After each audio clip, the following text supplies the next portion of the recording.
Pois bem, amados, vamos ler Apocalipse, capítulo 9, versículo 20. Apocalipse, capítulo 9, versículo 20. Hoje nós meditaremos em dois capítulos. Apocalipse, capítulo 9, versículo 20, diz assim: os outros homens, aqueles que não foram mortos por esses flagelos, não se arrependeram das obras das suas mãos, deixando de adorar os demônios e os ídolos, e de ouro, de prata, de cobre, de pedra e de pau, que nem podem ver, nem ouvir, nem andar, nem ainda se arrependeram dos seus assassínios, nem das suas feitiçarias, nem da sua prostituição, nem dos seus furtos. Amém? Pois bem, hoje eu vou convidar um personagem conhecido por vocês, o apóstolo João, para relatar um pouco do que aconteceu nesses dois capítulos, o capítulo 7 e o capítulo 8. Então, eu, João, estava orando em comunhão com alguns irmãos presos na ilha de Patmos e pedindo que Deus fizesse justiça diante de tantos tormentos que sofríamos. E de repente eu vi o próprio Jesus, estava falando comigo e trazia muitas coisas, inclusive o conserto do mundo. Me chamou a atenção que não só vi ele, mas também vários outros crentes que estavam no céu, clamando, pedindo por justiça.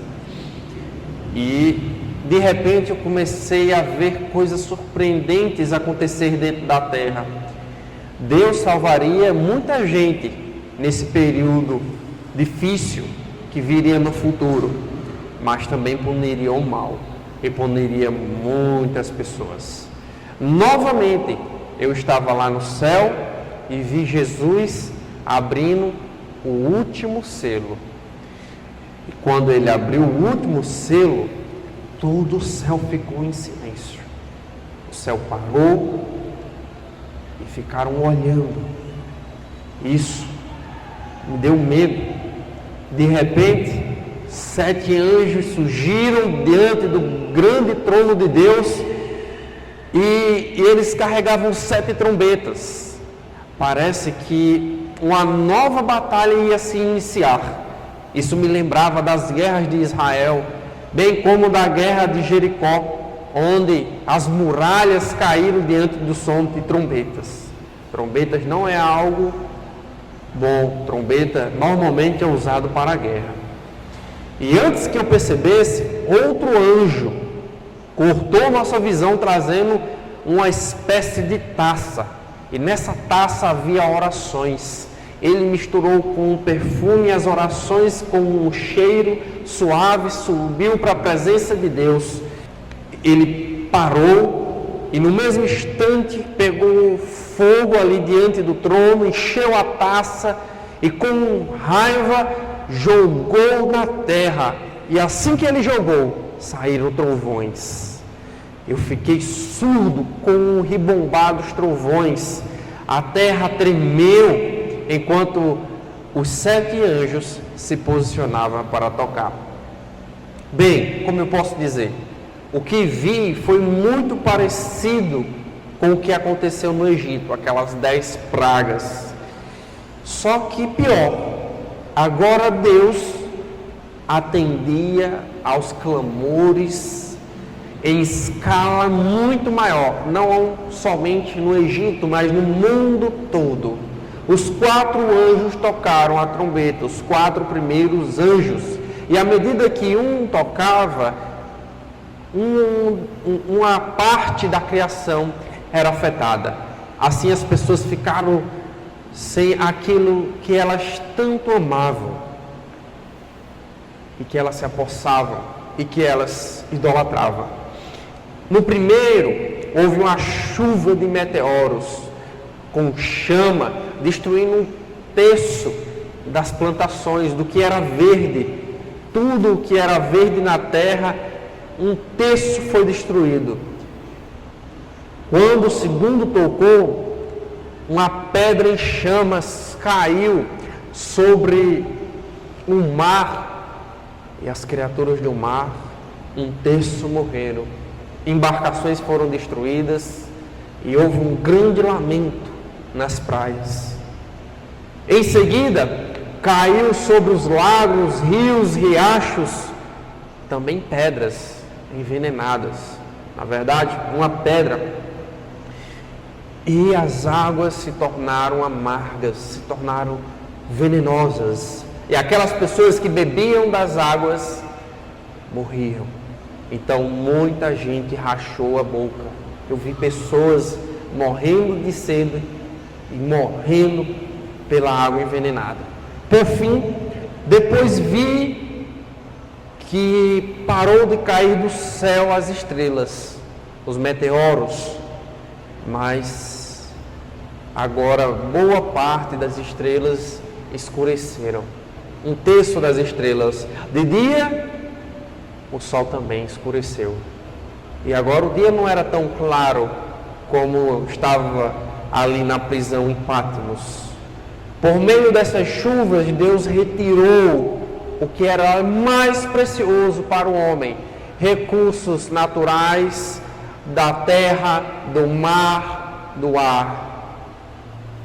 Por meio dessa chuva, a criação gemia. E antes que eu pudesse pensar em tudo aquilo, uma águia, ou talvez um anjo, subiu no céu gritando: ai, ai, ai dos que moram na terra, por causa dos restantes das vozes de trombeta dos 3 anjos que ainda têm de tocar. Isso esfriou minha espinha.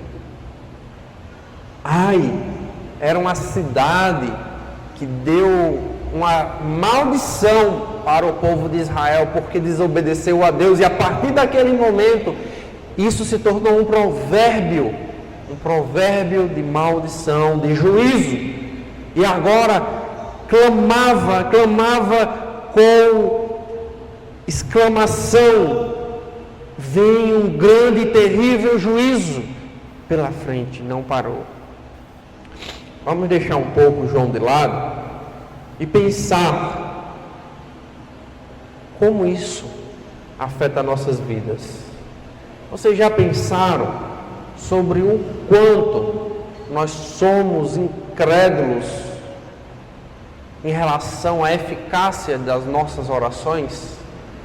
Neste momento, Deus está atendendo aqueles clamores que estavam diante do trono dele. E olha a potência, olha a resposta que Deus está trazendo.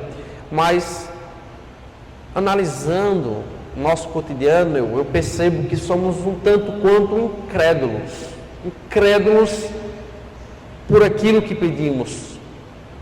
Apesar de não sermos atendidos como nós queremos e quando nós queremos, o contexto, essa situação, essa resposta, esse juízo nos motiva a dobrar nossos joelhos, mesmo que pareça que Deus não nos ouva, mesmo que pareça que Deus esteja de ouvidos fechados, mas Deus ouve. E olhe como tem poder as nossas orações. Assim como Deus atendeu às orações dos israelitas no Egito, libertando-os do Egito, assim como Deus atenderá às orações dos mártires na grande tribulação, Deus também atenderá às nossas orações hoje, se nós clamarmos pedindo pelo seu reino e por sua justiça. A nossa oração, irmãos, só para vocês terem uma ideia, é algo aprazível para Deus. Deus não nos ouve, atende apenas. Deus se deleita, Ele tem prazer em ouvir as nossas orações. Mesmo que nós comprássemos muitas riquezas presentes e dasse a Deus, Ele teria mais prazer em ouvir nossas orações do que receber esses recursos. E existe, irmãos, uma tendência de transformar as orações em um tratamento psicológico. Ore, porque mesmo que as situações não mudem, o teu pensamento, as tuas emoções, elas mudarão. Porém, acabamos de ver uma descrição, um testemunho de que as orações de fato têm poder sobre as coisas físicas. Deus está desfigurando, descriando a terra, trazendo justiça por meio de orações. Por isso nós devemos orar, devemos buscar a Deus para mudar esse mundo, mesmo em causas perdidas. Olha para a situação jurídica do nosso país. Nessa semana, bem como as anteriores, mas essa em especial, estourou a notícia de problemas com o sistema jurídico brasileiro. E agora não podemos fazer nada, os juízes ou um juiz em especial, e etc. E, enfim, ore. A nossa oração, irmãos, pode transformar o físico, a nossa realidade. Por quê? Porque é Deus que ouve, é Deus que está governando, é Deus que está regindo tudo isso, é Deus que está trazendo a justiça, não os homens, mas Deus. Por isso, nós devemos crer que as nossas orações, elas realmente têm efeito. Orar também por os nossos governantes. Aqui e acolá eu vejo e percebo um grande desestímulo, eu diria uma falta de crença, uma falta de fé, uma falta de esperança em todos os governantes do mundo inteiro, principalmente aqui no Brasil. E não é que cremos que as coisas melhorarão, mas lembre-se, sobre esses governantes está o nosso Deus. E esse Deus dobra qualquer governo que seja, mesmo que ele tenha que destruir o mundo que ele criou. Por isso nós devemos orar. Orar principalmente por nós, como o povo brasileiro, o povo do jeitinho, o povo que vive ali na corrupção. Não é estranho vocês ouvirem pessoas dizendo que se você não for em alguma medida corrupto, você não tem o que comer. E aí, isso mostra o quão grande e quão generalizado está a corrupção. E parece-nos, aos olhos humanos, que não há mais reversão. Se nós retirássemos todas as pessoas envolvidas com a política agora e colocássemos pessoas com credibilidade, pessoas com um caráter aprovado, muito provavelmente essas pessoas se tornariam tais quais as que estão hoje, por causa que o nosso meio não está isento dessa corrupção. Porém, irmãos, nós, mesmo assim, estamos diante de um Deus que pode fazer justiça, um Deus que muda a realidade. Por isso nós devemos pedir socorro a Deus. Vocês perceberam que todos esses itens que Deus destruiu não são coisas ruins. As plantas, os mares, as estrelas, a luminosidade, a água pura. Nada disso é ruim. Nada. Inclusive foi Deus que criou. Porém, as pessoas estão deturpando, corrompendo, utilizando tais itens para o seu bel prazer, usando como uma ferramenta em rebeldia a Deus. E aí o que Deus fez? Deus está arrancando. Isso nos ajuda a entender que este mundo, ele é propriedade de Deus e nós não podemos fazer o que queremos e como queremos. E esse mundo, ele não é infinito no sentido de que ele continuará a existir mesmo que esteja sendo usado contra Deus. Não. Deus valoriza mais a si mesmo do que a sua própria criação. E se a criação, para adorá-lo ou para extirpar aqueles que estão corrompendo a sua adoração, precise retirar, ele vai retirar. E assim nós podemos redirecionar nossas orações, nossos pedidos, podemos aprender que existem coisas mais importantes do que recursos, do que bens, do que coisas até que são lícitas, mas estão sendo deturpadas. E nós precisamos pedir, rogar a Deus para que Ele retire tais coisas. Vou lhe dar um exemplo. Certa vez, um cidadão, ele pedia muito na igreja para ganhar um carro, para conquistar um carro, a fim de trazer a família, vizinhos, amigos para a igreja. E ele sempre rogava por esse carro, rogava, até que um dia ele alcançou esse carro. E no dia que ele alcançou esse carro, ele deixou de ir para a igreja. Porque agora ele tinha um carro e precisava aproveitar com sua família.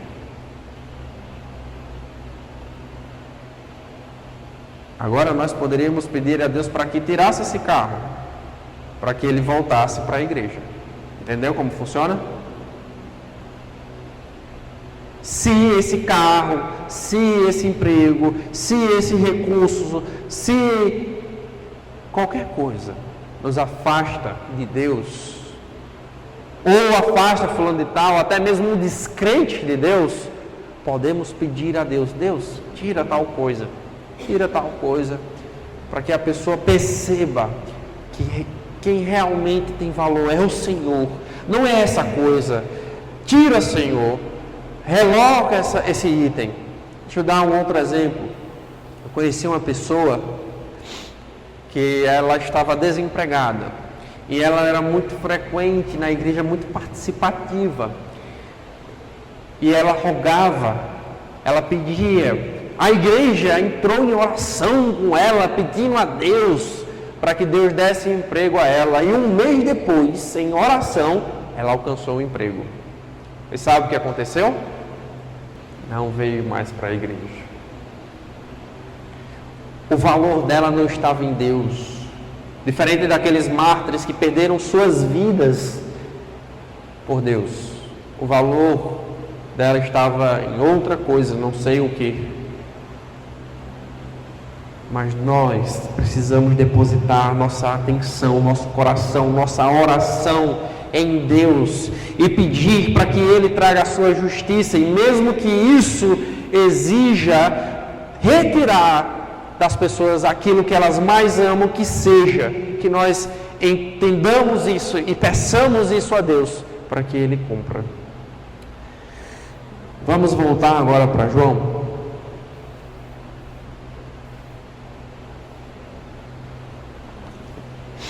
João, então, diz assim: o céu continuou caindo. Quando o quinto anjo tocou a trombeta, dessa vez não caiu meteoro, estrela, nada disso. Mas eu vi um anjo. Não sei se era Satanás ou algum outro anjo. Esse anjo desceu e ele tem uma chave, a chave de um abismo. E ele foi ao abismo e abriu esse abismo, e na hora que ele abriu esse abismo, uma fumaça negra saltou para fora e poluiu toda a atmosfera já escura, agora ficou um breu, de modo que nós não conseguíamos enxergar mais o céu. Agora era tudo noite. E enquanto aquele fumaceiro jorrava e poluía tudo, algumas criaturas medonhas começaram a pular para fora como gafanhotos. Esses seres demoníacos pareciam uma mistura de vários animais com partes humanas. Vestiam uma armadura pesada, tinham dentes de leões, um rosto de homem, e eles tinham a missão de torturar os homens. Eles tinham uma cauda de escorpião e foram proibidos de matar, mas a sua missão era torturar todos aqueles que não tinham o selo de Deus. E a propósito, eles tinham um rei, um líder. O nome deste líder era Abaddon, ou em grego Apolion. Esse nome me parece muito familiar com o deus Apolo. Esse deus Apolo, ele é o deus do gafanhoto, é um deus um tanto quanto ciumento, ele é o deus do sol. Mas aqui parece uma piada, uma chacota com ele. O Deus que aquelas pessoas adoravam, o Deus que aquelas pessoas se deleitavam e buscavam, agora estavam matando elas, torturando a elas. Esses seres malignos não se importavam com nada da criação, apenas eles perseguiam as pessoas. E quando menos esperavam, a quinta trombeta soou. E em resposta ao chamado da trombeta, 4 vozes do altar disseram o seguinte, na verdade a sexta trombeta: solte os 4 anjos que se encontram atados junto ao grande rio Eufrates. Esses anjos, eles estavam muito tempo presos justamente para aquela hora, para aquela missão. Estavam estressados e animados para matar 1/3 da humanidade. E atrás deles seguiam 200 milhões de seres malignos, um exército infindável para trazer uma carnificina. E esses seres malignos vestiam-se como fogo.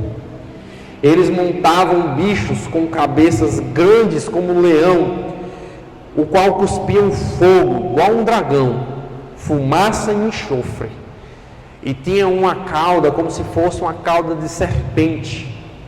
Quem escapasse da boca do leão era morto pela cauda da cobra. E esses seres abomináveis, peçonhentos, mortais, se espalharam e perseguiram a muitos. E a confusão foi grande na terra. Pessoas chorando com dor, pessoas mortas.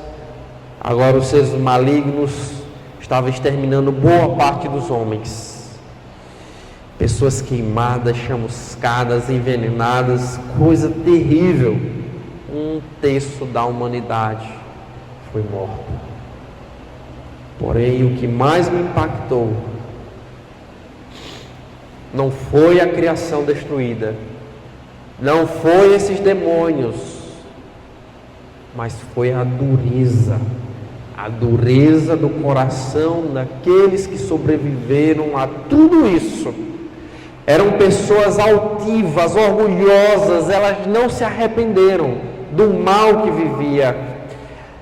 Essas mesmas criaturas que mataram elas, essas pessoas passavam a adorá-las.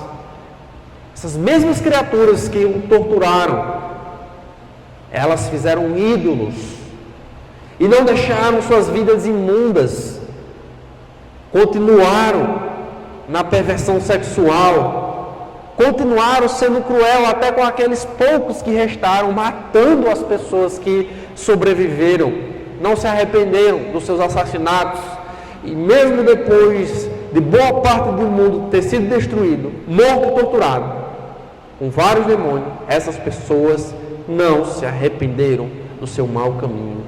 Eles realmente mereciam essa punição. Como é que pode? Depois de tudo isso, você vê o mundo caindo, demônio brotando da terra, e essas pessoas não mudam. O povo do coração duro. Vamos voltar aqui. Certa vez, irmãos, eu ouvi uma pessoa dizendo que Deus era muito terrível com a humanidade, pensando aqui no caso de Noé, porque matou toda a humanidade e salvou apenas a família de Noé. Mas Deus passou avisando a eles que haveria o dilúvio e que eles precisavam se arrepender, e eles não se arrependeram. Essa desgraça toda aqui que acabamos de ouvir, que vem através de um pedido de oração, já foi anunciado há 2000 anos. E olha como as cadeiras estão cheias. Então o problema, irmãos, não é a misericórdia de Deus. Deus se arrasta. Até mesmo dentro dessa grande tribulação, Deus não exterminou toda a humanidade, mas Ele matou uma parte, e essas pessoas que sobreviveram, ainda assim, não se dobram. Veja, irmãos, o problema não é a misericórdia de Deus, mas sim o coração do homem. Por isso nós precisamos rogar pela justiça de Deus, porque ninguém pode consertar o coração do homem. Não há instituição, não há ação beneficente, não há educação, não há nada. Deus exterminando o mundo todo, essas pessoas continuam ainda impenitentes. Isso nos mostra que o milagre, veja só, o milagre da salvação é algo extraordinário. Porque nós não somos melhores do que esses que estão aqui. Porém, Deus atuou de modo tão grande, tão potente em nossas vidas, que nós estamos aqui, adorando a Ele, rogando a Ele, pedindo por sua justiça, pedindo para que Ele venha, para que Ele conserte as coisas. Só que nós merecíamos isso, mas Cristo pagou. Aqui, irmãos, também destaca aquela ironia da idolatria. As pessoas sofrem e sofrerão por causa dos ídolos, mas elas não abandonam. É como aquela história do sapo, não sei se vocês já ouviram. Certa vez um escorpião queria atravessar a lagoa, o sapo veio conversar com o escorpião e perguntou: ô escorpião, tu queres atravessar a lagoa? O escorpião: sim, mas eu não sei nadar. Aí ele: pois eu te ajudo, suba nas minhas costas e eu levo para o outro lado. O escorpião: ó, sapo amigo, que bom, vou sim aceitar o teu convite. E começaram a atravessar. Quando chegou no meio da lagoa, o escorpião, pum, nas costas do sapo. E o sapo: por que tu fizeste isto? Me envenenando. Sabes que agora nós dois vamos morrer? O escorpião disse: eu sei, mas é minha natureza picar você, mesmo que nós dois morram. Essa é a ironia da idolatria. As pessoas continuam morrendo e morrerão pela idolatria, mas não a abrem mão, porque a sua natureza é insensata, é idólatra, é imoral, é peçonhenta. Então, irmãos, nós não temos como mudar as pessoas, nós não temos como convencê-las. É um milagre de Deus. O que nós podemos fazer em relação às pessoas é entregar a mensagem, para deixá-las indesculpáveis e conscientes do caminho, mais do que isso é orar por elas, para que Deus haja na vida delas, para que Deus traga a sua justiça, para que Deus seja misericordioso. Mas nós não podemos fazer nada, porque a natureza das pessoas é fugir de Deus e é se matar com o ídolo. Orar pela justiça de Deus, irmãos, não significa que aquelas pessoas que tanto amamos, queremos bem, se converterão. Em outras palavras, não significa que todo mundo será beneficiado por Deus. O poder de Deus, sim, é derramado, mas o seu principal propósito não é salvar todas as pessoas, e sim mostrar a sua glória. Mesmo que as pessoas não se rendam, mesmo que as pessoas não se convertam. Quando vocês olham lá para o Egito, as 10 pragas caindo no Egito, e se perguntam, por que Faraó tem um coração tão duro? Por que será? Por que tantos egípcios não se convertem? Por quê? Por quê? Porque mais do que salvar as pessoas, Deus se preocupa com a sua glória. Ele está mostrando o quão grande, o quão poderoso, o quão temível, o quão forte Ele é. Essas pessoas podem até se apossar de sua criação, mas não podem tomar dele. Então, irmãos, orar pela justiça de Deus não significa que pessoas que amamos, inclusive, serão salvas. Infelizmente, é algo difícil de ouvir.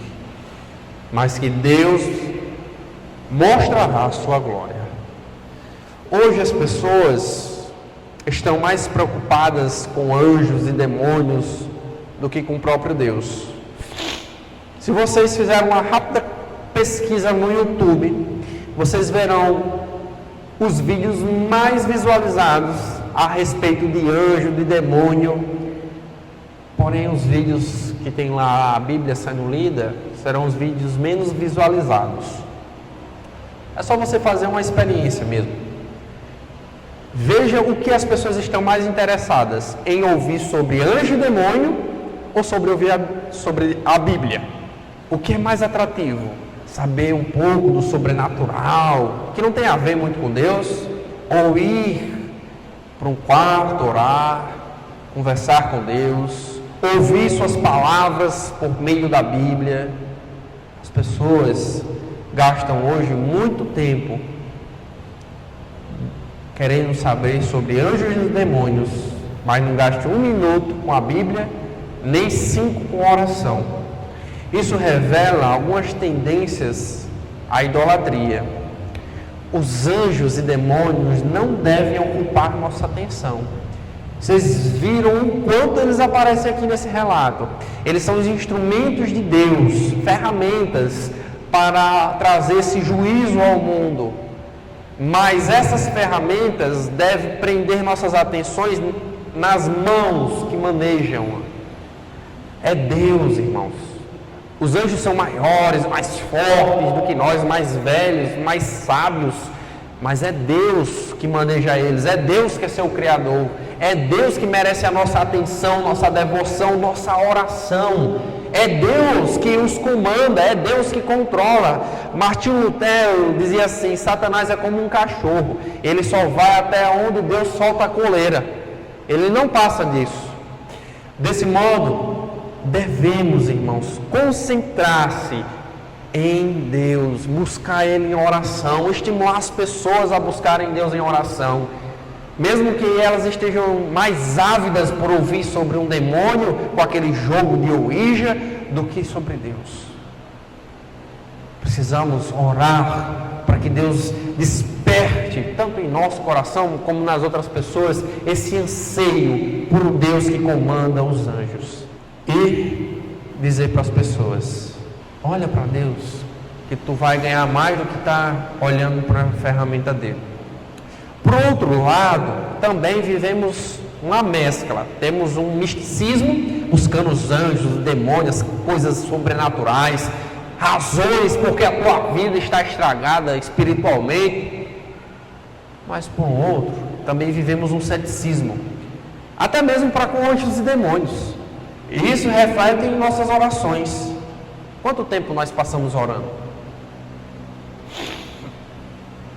O mundo, irmãos, está cheio de seres espirituais, como eu já tinha dito, mais fortes, mais antigos do que nós, agindo, incentivando, instigando guerras entre nações. Nós não podemos vê-los, não podemos percebê-los, mas eles estão entre nós, agindo nesse mundo. Isso tudo sob o comando de Deus. Deus não passa nada despercebido dele. Porém, como nós entraremos num mundo onde nós não entendemos bem, não enxergamos e nem temos condições de enfrentá-los sem oração? Por isso nós precisamos voltar-se a Deus em oração. Porque a nossa oração torna-se mais forte do que os anjos, porque é Deus quem ouve as nossas orações.